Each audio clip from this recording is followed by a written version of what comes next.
Imagine you're walking through a crowded city. Every person you see belongs to the same species, Homo sapiens. But if you had taken that same walk 100,000 years ago, the world might have looked very different. In Europe, you could have encountered Neanderthals. Across Asia, there were Denisovans. On the Indonesian island of Flores lived the tiny Homo floresiensis.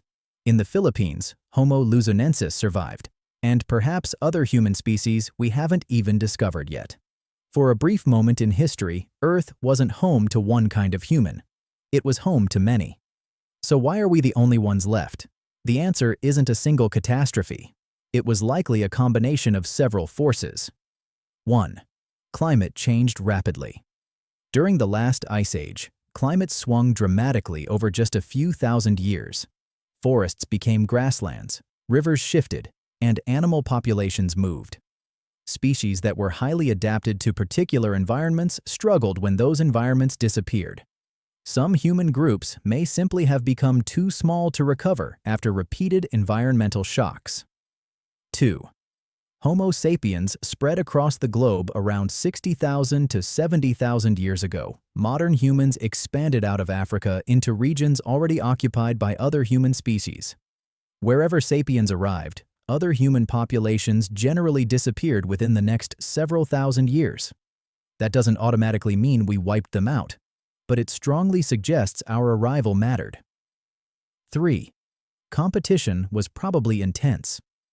Imagine two species hunting the same deer, gathering the same edible plants, and seeking the same caves.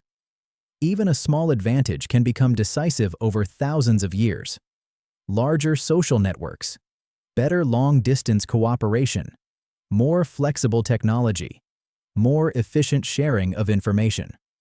If one group consistently found slightly more food or survived winters a little better, those advantages would compound over generations. 4. They didn't completely disappear. We absorbed some of them. One of the biggest discoveries of the 21st century came from ancient DNA. Scientists found that modern humans interbred with other human species.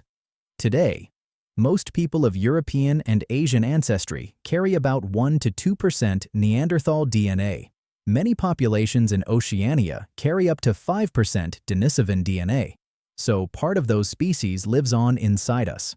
Some inherited genes even help with immunity and adaptation to high-altitude environments. 5.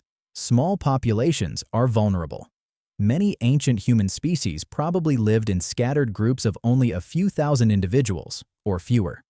Small populations face major risks: disease outbreaks, inbreeding food shortages, natural disasters, bad hunting seasons. Sometimes extinction doesn't require a dramatic event. A population can slowly shrink until it can no longer sustain itself. 6. Did Homo sapiens fight them? Possibly. There is evidence that modern humans and Neanderthals overlapped in Europe for several thousand years, but direct evidence of large-scale warfare is limited. It's likely there was a mix of competition, occasional violence, interbreeding, cultural exchange, disease transmission.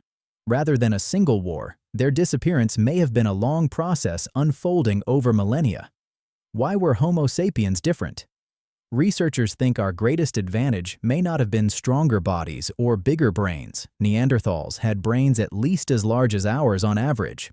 Instead, our edge may have been our ability to build large, interconnected social networks.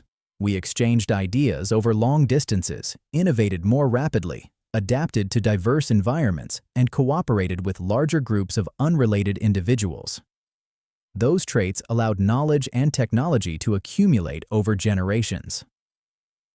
The biggest surprise. The old image of humans replacing primitive relatives isn't supported by the evidence.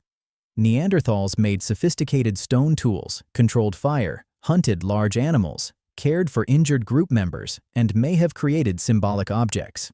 Denisovans were genetically distinct enough to be considered a separate human group, yet we know they also contributed useful genes to modern humans through interbreeding.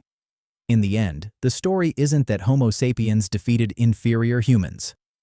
It's that multiple intelligent human lineages coexisted, interacted, and ultimately followed different paths. Some vanished, some were partly absorbed into our ancestry, and one lineage, ours, expanded across the globe. The fact that there is only one human species alive today is the exception, not the rule. For much of prehistory, being human meant sharing the planet with other kinds of humans.